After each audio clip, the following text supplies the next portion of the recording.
revisiting the female R&B music conversation. I had this conversation a couple weeks ago where I pointed out and I maybe brought up the take of like, is Ariana Grande on the level of Beyonce and Rihanna? People were visceral in the way that they reacted to me. They were like full on Clark Kent laser eyes trying to just eviscerate me from the planet.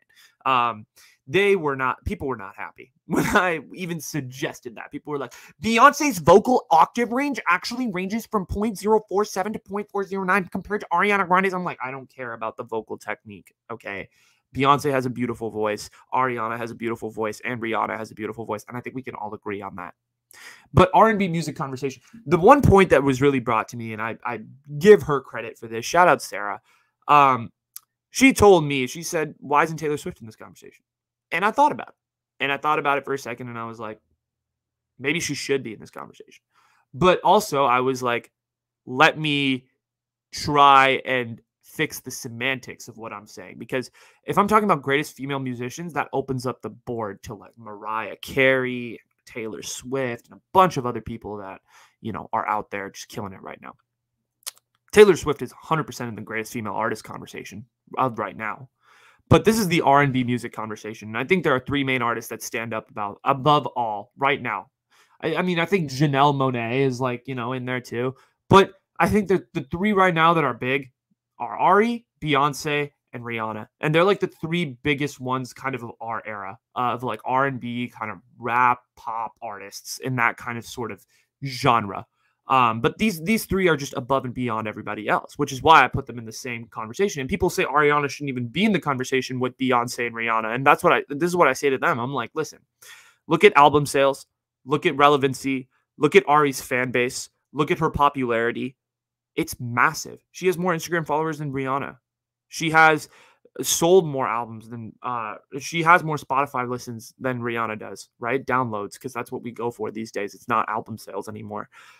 She's bigger than Beyonce. And people are saying, oh, well, that's because Ari releases more music. But think about it. Their career timelines don't exactly match up. Rihanna's prime was sort of like 05 to 2015 or 16. Okay. Beyonce's prime was sort of 03 to 13 or 14, right? When 4 came out. I think it was 11, actually.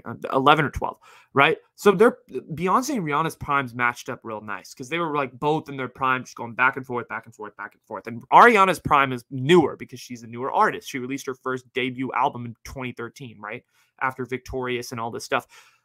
But the fact is simple. Ariana Grande has done something that Beyonce and Rihanna haven't done, which is just a flawless transition of a musician. She's kind of gone from this very pop-heavy artist, you know, someone who is releasing very much pop records with like My Everything and Yours Truly, to like Dangerous Woman kind of making strides towards R&B, but Thank You Next, Sweetener, Positions, all just being a completely different Ari than what we're used to. No other artist, none of those two artists, not Beyonce, not Rihanna, have even touched that conversation of like being able to switch it up real quick.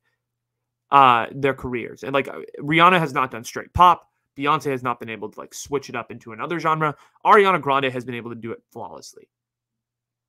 You could argue Rihanna has. And so like I would not, you know, discount you on that. But yeah. Anyway, a lot of people were asking me, like, where do you rank these artists? And so I wanted to say this. I'll show you where I rank them, okay?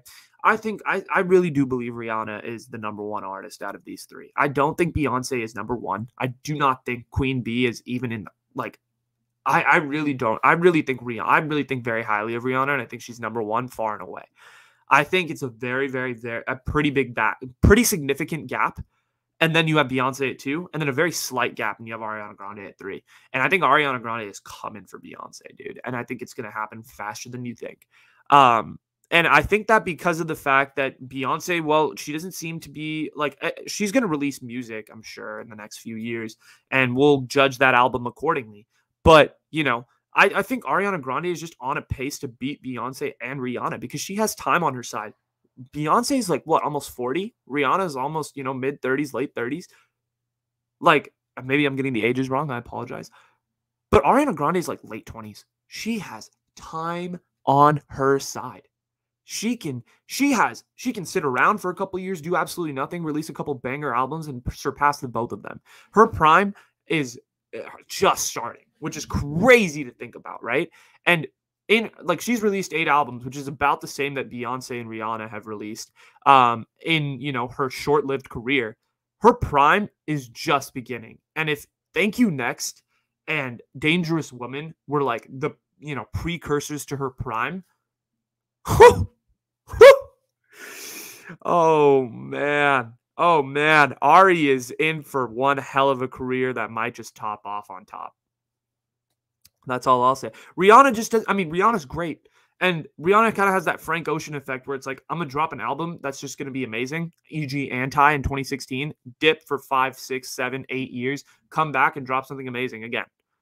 But we'll see when, Rihanna drops her 9th studio album. I don't know when that'll be. I don't know what date. It could happen tomorrow. It could happen 5 years from now. We don't know.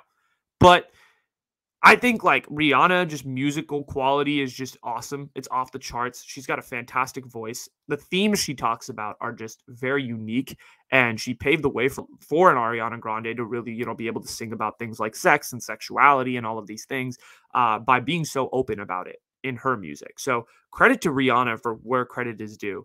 But yeah, 100%. I think those are the top 3. I think Beyonce, I'll say this about Beyonce. I don't think album-wise she's very consistent. I don't like her albums. I don't like Beyonce albums. I think Beyonce albums in general can drag. There can be a lot of songs which are duds. There can be a lot of songs which don't get talked about, which aren't great. And then, but there'll be like individual songs which are so great that you have to put her in this conversation. You cannot tell me that there is a no skips Beyonce album. There isn't. There isn't. There's a lot of skips in these Beyonce albums. There's a lot of throwaway songs, in my opinion. A lot of people can come back to me and be like, Sasha Fierce is probably the closest to a no skip album, in my opinion. But Ariana Grande, Dangerous Woman is an absolutely no skip. Thank You Next, in my opinion, is a no skip album. I mean, Anti is no skips. Like there's Anti, like I think it's 16 songs, 16 of 16, it hits. I don't know what to tell you. But yeah, I think when you revisit this conversation, like totally, there are other female artists that deserve to be recognized, but just I think in different conversations. I think there are different kind of GOAT conversations when it comes to female artists, right? Because there's just so many different genres in the music industry. But yeah, that's why I wanted to revisit it. I kind of wanted to clarify where I stood on this whole thing because I kind of brought up the take last time, but here's kind of my deeper reasoning into that. But I got one more, and we're at 55 minutes, so we got to close it out soon. Let's end it on a real positive note because